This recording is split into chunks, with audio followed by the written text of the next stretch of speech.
कहानी की शुरुआत एक लड़के से होती है जो अपने कमरे में बैठकर टीवी पर कार्टून देख रहा होता है।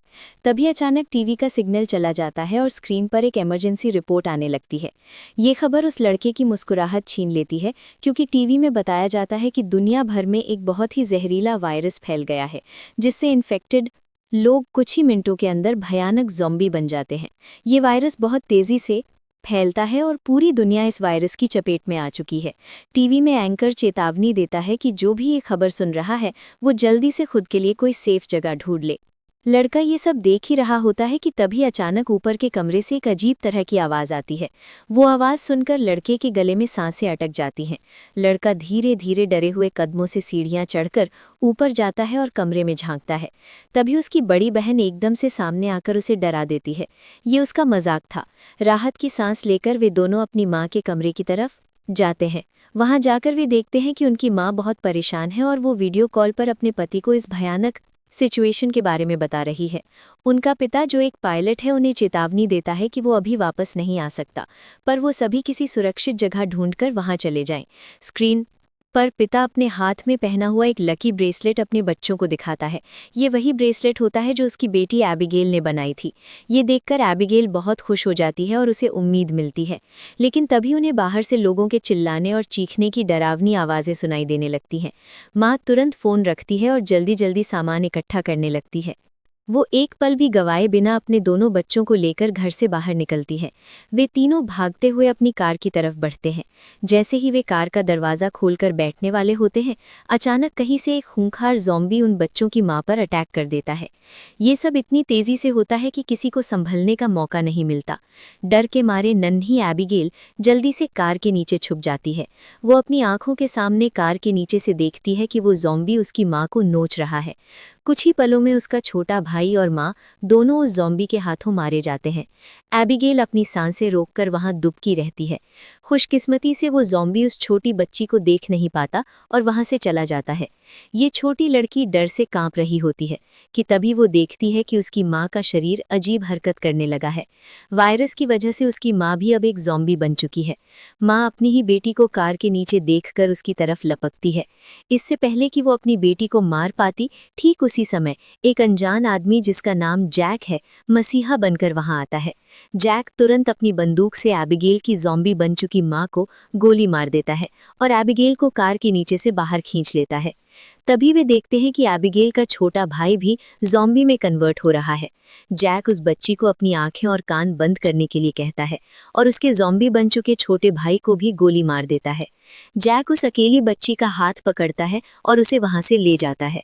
वक्त गुजरता है और अब 10 साल बाद का मंजर सामने आता है। ज़ॉम्बी वायरस की वजह से इंसानी सभ्यता पूरी तरह से बर्बाद हो चुकी है। कभी रोशनी से चमकने वाले शहर अब वीरान खंडहर बन चुके हैं। अब तक लगभग सारे इंसान या तो मर चुके हैं या फिर ज़ॉम्बी बनकर इधर उधर भटक रहे हैं। इस वीरान दुनिया में एबिगेल अब बड़ी हो चुकी है। उस दिन से लेकर अब तक एबिगेल जैक की देखरेख में पली बढ़ी है। जैक ने उसे ट्रेन करके ज़ॉम्बीज़ से लड़ना, हथियार चलाना और खुद को बचाना सिखा दिया है। एबिगेल जानती है कि अगर उस दिन उसकी लाइफ में जैक नहीं आता तो वो अब तक मर चुकी होती, इसीलिए वो जैक को अपना पिता मानती है। इतने सालों तक जंगल में अकेले रहने के बाद एबिगेल को बहुत अकेलापन महसूस हो रहा होता है। उसकी सबसे बड़ी इच्छा है कि उसे कोई इंसानी बस्ती मिल जाए जहां वो बाकी लोगों के साथ मिलजुल कर रह सके। लेकिन जैक को लोगों के बीच रहना बिल्कुल भी पसंद नहीं है। उसे लगता है कि इंसान ज़ॉम्बीज़ से ज्यादा खतरनाक हो सकते हैं। रात का समय है और वे दोनों जंगल में कैंप लगाकर सो रहे हैं। तभी अचानक किसी सूखी टहनी के टूटने की आवाज से जैक की आंख खुल जाती है।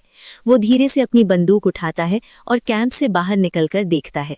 अंधेरे में एक ज़ॉम्बी तेजी से जैक पर हमला कर देता है, लेकिन जैक फुर्ती से पीछे हटता है और लगातार गोलियां चलाकर उसे मार गिराता है। गोलियों की आवाज सुनकर एबिगेल भी वहां पहुंच जाती है। इन दोनों को पिछले 10 सालों से जंगल में ज़ॉम्बीज़ का शिकार करते हुए इतना एक्सपीरियंस तो हो गया था कि ज़ॉम्बीज़ अक्सर झुंड बनाकर रहते हैं। वे समझ जाते हैं कि अगर एक यहाँ है तो आसपास और भी जरूर होंगे। खतरा भांपते हुए वे जल्दी यहाँ से निकलने की तैयारी करने लगते हैं और सुबह होते ही अपने घोड़ों पर बैठकर वहां से निकल जाते हैं। वे जंगल के रास्ते से आगे बढ़ ही रहे होते हैं कि तभी रास्ते में उनके घोड़े हिनहिनाने लगते हैं और आगे बढ़ने से कतराते हैं। जैक समझ जाता है कि खतरा नजदीक है। वे दोनों चारों तरफ नजर दौड़ाते हैं तो दूर एक जीप ज़ॉम्बीज से घिरी हुई दिखाई देती है। वहां एक नॉर्मल इंसान अकेला ही खुद को कई सारे ज़ॉम्बीज से बचाने की कोशिश कर रहा है। दुनिया में अब वैसे भी इंसान बहुत कम बचे थे, इसीलिए अब इन दोनों को हर हाल में उस आदमी को बचाना था। साथ ही जैक एबिगेल के निशाने का टेस्ट भी लेना चाहता था, इसीलिए वो एबिगेल से कहता है कि तुम इस आदमी को बचाओगी। जैक देखना चाहता है कि वो पूरी तरह से ट्रेन हो चुकी है या नहीं। जैक उसे निर्देश देता है कि सुकून से टारगेट को निशाने पर लो और फिर उसे शूट कर दो। एबिगेल बंदूक उठाती है, लेकिन जल्दबाजी में गोली चला देती है। निशाना चूक जाता है और वो गोली ज़ॉम्बी को लगने के साथ साथ उस नॉर्मल सर्वाइवर को भी लग जाती है। ये देखकर जैक एबिगेल पर काफी गुस्सा करता है। इसके बाद वे दोनों भागकर उस इंसान के पास जाते हैं। वे देखते हैं कि गोली लगने और ज़ॉम्बीज के हमले की वजह से ये आदमी अब बच नहीं सकता। इसलिए जैक उसे तड़पता छोड़ने के बजाय खुद ही मार देता है, ताकि अगर उसे ज़ॉम्बी ने काटा हो तो वो दोबारा जिंदा ना हो जाए और उनके लिए खतरा ना बने। उसके बाद वे दोनों उस मरे हुए आदमी की कार और सामान की तलाशी लेने लगते हैं। जैक उस मरे हुए आदमी के जूते ले लेता है, क्योंकि उसके खुद के जूते फाट चुके थे। जैसे ही वो उन जूतों को पहनता है, तभी वहां मरे हुए आदमी के और साथी भी हथियारों के साथ आ जाते हैं। बहुत सारे हथियारबंद लोग उन्हें चारों तरफ से घेर लेते हैं। उनमें से एक बंदा जब अपने मरे हुए साथी के जूतों को जैक के पैरों में देखता है तो उन्हें शक होने लगता है कि इन दोनों ने सामान लूटने के लिए उनके साथी को मारा है। माहौल तनावपूर्ण हो जाता है और वे लोग जैक और एबिगेल पर बंदूकें तान देते हैं। जब ये लोग जैसे ही इन दोनों को मारने लगते हैं, तभी उस ग्रुप की एक गाड़ी से एक प्रेग्नेंट लेडी जिसका नाम मेगन है, नीचे उतरती है। वो अपने साथियों से इन दोनों को छोड़ने के लिए कहती है, क्योंकि उसे लगता है कि वे बुरे लोग नहीं हैं। तभी जैक फुर्ती से एक लड़की से बंदूक छीन लेता है और समझाने की कोशिश करता है कि उन्होंने उनके आदमी को जानबूझकर नहीं मारा, वो तो ज़ॉम्बी से उसको बचाना चाहते थे। जैक बताता है उन्हें तुरंत यहाँ से निकल जाना चाहिए, क्योंकि ये समझदार ज़ॉम्बी है, इसके साथी भी यहाँ आते होंगे। लेकिन तभी जैक का काला घोड़ा फिर से जोर जोर से हिनहिनाने लगता है, जो एक वार्निंग थी। अगले ही पल दूर जंगल से तेज आवाज़ें आने लगती हैं। हजारों की तादाद में ज़ॉम्बीज़ का एक विशाल झुंड उनकी तरफ दौड़ता हुआ आ रहा था। ज़ॉम्बी इतनी तेज़ी से टूट पड़ते हैं कि किसी को भी भागने का मौका नहीं मिलता। मजबूरी में लोग वहीं खड़े होकर हथियारों से मुकाबला शुरू कर देते हैं। सभी के पास हथियार होते हैं, लेकिन ज़ॉम्बी की संख्या इतनी ज़्यादा होती है कि हालात उनके नियंत्रण से बाहर हो जाते हैं। धीरे धीरे ग्रुप के कई लोग एक के बाद एक ज़ॉम्बी के काटने का शिकार हो जाते हैं। जो लोग बचते हैं उनके पास छुपने के लिए कोई सुरक्षित जगह नहीं होती और कुछ ही देर में उनकी संख्या बहुत कम रह जाती है। इसी बीच एक ताकतवर आदमी भी दुर्भाग्य से ज़ॉम्बी के काटने से संक्रमित हो जाता है। हालात समझकर वो खुद को गोली मारना चाहता है, लेकिन उसकी बंदूक में गोलियां खत्म हो चुकी होती हैं। तब सभी को एहसास हो जाता है कि वे ज़ॉम्बी के सामने टिक नहीं पाएंगे। अब उन्हें पता चल चुका था कि वो उनसे लड़ नहीं पाएंगे, इसलिए एबिगेल प्रेग्नेंट लेडी को लेकर गाड़ी में बैठाती है। गाड़ी में प्रेग्नेंट लेडी का हस्बैंड भी बैठा होता है और जैक गाड़ी स्टार्ट करके जल्दी वहां से निकल जाते हैं। पूरे ग्रुप में अब ये सिर्फ 4 लोग ही बचे थे, बाकी सभी ज़ॉम्बीज़ के शिकार हो चुके थे।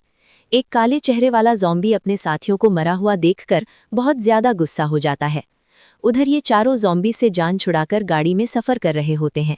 रास्ते में जैक पीछे बैठी लेडी से पूछता है कि तुम हो कौन और यहाँ क्या कर रहे थे। पूछने पर पता चलता है कि ये बचे हुए लोग शिप टाउन नाम की जगह पर जाना चाहते थे, जहाँ पर सेफ इंसान रहते हैं। वहाँ ज़रूरत की तमाम फैसिलिटीज़ हैं और हम सब वहाँ जाकर एक नॉर्मल ज़िंदगी गुजारना चाहते थे। ये सुनकर एबिगेल बहुत खुश होती है, क्योंकि यही तो वो जगह है जहाँ वो हमेशा से जाना चाहती थी। जिस पर जैक ने कहा कि यहाँ पर कोई भी ऐसी कॉलोनी वगैरह नहीं है। मैं पिछले 10 सालों से यहाँ वहाँ भटक रहा हूँ, मुझे तो कोई ऐसी कॉलोनी नहीं दिखाई दी। तभी अचानक बीच रास्ते में उनकी गाड़ी खराब हो जाती है। इस दौरान प्रेग्नेंट लेडी का हस्बैंड बाहर निकलता है, जिसका नाम डेविड है। वो उनसे कहता है कि मैं एक मैकेनिक हूँ और मैं इसे ठीक कर सकता हूँ, लेकिन औजार ना होने की वजह से गाड़ी ठीक नहीं हो पाती। इसीलिए ये लोग गाड़ी को यहीं पर छोड़कर पैदल सफ़र करने लगते हैं। कई किलोमीटर सफ़र करने के बाद वे लोग एक वीरान सोसाइटी में पहुंच जाते हैं। यहाँ ऊंची इमारतें अभी भी खड़ी हैं, लेकिन हर तरफ मौत की शांति छाई हुई है। ये लोग सबसे पहले इस जगह की अच्छी तरह से जांच भी करते हैं। जब उन्हें कोई खतरा महसूस नहीं होता तो ये लोग रात यहाँ गुजारने का फैसला करते हैं। रात को वे लोग आग जलाकर खाना पकाते हैं। एबिगेल शिप टाउन नाम के उस जगह पर जाने के लिए बहुत बेताब थी। वो उस प्रेग्नेंट औरत से उस जगह के बारे में बातचीत करने लगती है। प्रेग्नेंट औरत उसे बताती है कि हमारा पहले से उस शिप टाउन में रहने वाले लोगों से रेडियो पर कांटेक्ट हो चुका है। वो एक बहुत ही खूबसूरत जगह है जहां हम आज़ादी से रह सकते हैं। ये बातें सुनकर एबिगेल की आंखों में चमक उठी। दूसरी तरफ जैक बाहर चारों ओर जाल बिछा देता है ताकि अगर वे लोग सो भी जाएं तो खतरा करीब होने पर फौरन पता चले। जैक अंदर आकर एक मैप निकालता है और सबको समझाता है कि वो मैगन और डेविड को कुछ दूर तक पहुंचाएगा और उसके बाद दोनों अलग अलग रास्ते पर चले जाएंगे। लेकिन एबिगेल जैक के इस फैसले से खुश नहीं थी। वो जैक के पास जाकर उससे बहस करती है कि डेविड अपनी प्रेग्नेंट वाइफ को उस जगह तक सेफ नहीं पहुंचा पाएगा, इसलिए हमें उनके साथ चलना चाहिए। जैक कहता है हमें समझदारी से काम लेना चाहिए। देखो, जहां लोग ज्यादा होते हैं वहां पर खतरा भी ज्यादा होता है।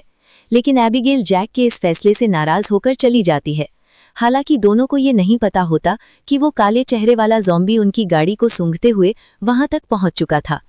अगली सुबह एबिगेल छत पर बैठकर अपने बचपन की फोटो देख रही होती है कि अचानक नीचे पेड़ों से सरसराहट की आवाज आती है। वो समझ जाती है कि ज़ॉम्बी अंदर आ गए हैं और सबको वार्निंग देने के लिए नीचे दौड़कर जाती है कि तभी रास्ते में एक ज़ॉम्बी भी उसके पीछे लग जाता है।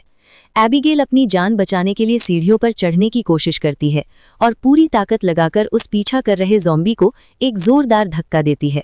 वो ज़ॉम्बी तो लुढ़क कर नीचे गिर जाता है, लेकिन इस हाथापाई में एबिगेल का बैलेंस बिगड़ जाता है और वो भी गिरने ही वाली होती है कि तभी ऐन मौके पर जैक वहां पहुंचता है और उसका हाथ थामकर उसे ऊपर खींच लेता है।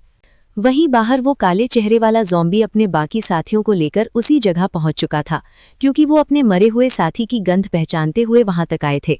लेकिन जैक ने जो जाल बिछाया था वो काम कर जाता है। जैसे ही ज़ॉम्बीज़ का झुंड अंदर घुसने की कोशिश करता है, एक जोरदार धमाका होता है और कई ज़ॉम्बीज़ उड़कर चीथड़े उड़ जाते हैं। जैक उस धमाके की आवाज़ सुनकर समझ जाता है कि अब वहां रुकना मौत को दावत देना है, क्योंकि वो झुंड अब बिल्कुल करीब है। खुशकिस्मती से ये लोग उस धमाके के वक्त ही वहां से निकल चुके होते हैं। रास्ते में एबिगेल को अचानक एक आइडिया आता है। वो जैक को बताती है कि पास ही एक पुराना हवाई अड्डा है जहां उसके पिता काम किया करते थे। उसे लगता है कि शायद वहां कोई प्लेन बचा हो जिससे वे लोग उड़कर सीधे शिप टाउन पहुंच सकते हैं। जैक को ये प्लान बहुत रिस्की लगता है। वो साफ कहता है कि एयरपोर्ट एक खुली जगह है और अगर हम वहां गिर गए तो भागने का कोई रास्ता नहीं मिलेगा, और इसकी भी क्या गारंटी है कि वहां कोई प्लेन मिलेगा भी या नहीं। लेकिन एबिगेल की जिद और उम्मीद देखकर जैक मान जाता है।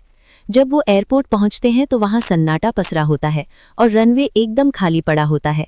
जैक की बात सच साबित होती है। वहां दूर दूर तक कोई जहाज नहीं दिखता, लेकिन उनकी किस्मत तब पलटती है जब वो एक पुराने बंद गैराज का शटर उठाते हैं। अंदर एक छोटा हवाई जहाज खड़ा था। ये देखकर सबकी आंखों में चमक आ जाती है। लेकिन समस्या ये थी कि वो जहाज सालों से बंद पड़ा था। मैकेनिक डेविड फौरन इंजन चेक करता है और कहता है कि इसे चालू करने में उसे 10-15 मिनट लगेंगे। अब वक्त बहुत कम था। डेविड तेजी से औजार लेकर इंजन ठीक करने में जुट जाता है, जबकि जैक और एबिगेल आसपास पहरा देने लगते हैं। तभी जैक दूरबीन से देखता है कि सैकड़ों ज़ॉम्बीज़ पागलों की तरह उनकी तरफ दौड़े चले आ रहे हैं। वो चिल्लाकर सबको वार्न करता है कि हमारे पास वक्त खत्म हो चुका है, हमें अभी निकलना होगा। एबिगेल बिना एक पल गंवाए पायलट की सीट पर कूद कर बैठ जाती है। उसके पिता पायलट थे, इसीलिए उसने बचपन में कॉकपिट के कंट्रोल को समझ ही ली थी और वही धुंधली यादें आज उसके काम आने वाली थीं। बाहर जैक अपनी गन से गोलियों की बौछार कर देता है ताकि उन राक्षसों को प्लेन के करीब आने से रोका जा सके। एबिगेल कांपते हाथों से इंजन स्टार्ट करती है। प्रोपेलर घूमता है, मगर ज़ॉम्बीज़ अब बिल्कुल प्लेन के दरवाजे तक पहुंच चुके हैं। एक ज़ॉम्बी तो लटक भी जाता है, जिसे जैक सटीक निशाना लगाकर नीचे गिरा देता है और प्लेन हवा में उड़ने लगता है। जहाज के टेक ऑफ करते ही सबके चेहरों पर राहत की सांस आती है। उन्हें लगता है कि अब वो सुरक्षित हैं, लेकिन ये खुशी बस कुछ पलों की ही मेहमान साबित होती है। जैसे ही प्लेन कुछ ऊपर जाता है, इंजन से काला धुआं निकलने लगता है, क्योंकि 10 साल से बंद पड़ी मशीन ने जवाब दे दिया था। इंजन में एक धमाका होता है और प्लेन तेजी से नीचे गिरने लगता है। जैक अपनी सूझबूझ का इस्तेमाल करता है और प्लेन को पेड़ों के ऊपर क्रैश लैंड कराता है। झटके तो बहुत लगते हैं, प्लेन के परखच्चे उड़ जाते हैं, लेकिन खुशकिस्मती से किसी को जानलेवा चोट नहीं आती। अब उनके पास पैदल चलने के सिवाय कोई चारा नहीं बचा था। वो लोग अपना सामान उठाते हैं और फिर से एक अनजान सफ़र पर निकल पड़ते हैं। मीलों पैदल चलने के बाद वो एक वीरान रेलवे स्टेशन पर पहुंचते हैं, जहां टूटी फूटी बोगियां खड़ी थीं। रात हो चुकी थी और चारों तरफ गहरा अंधेरा था।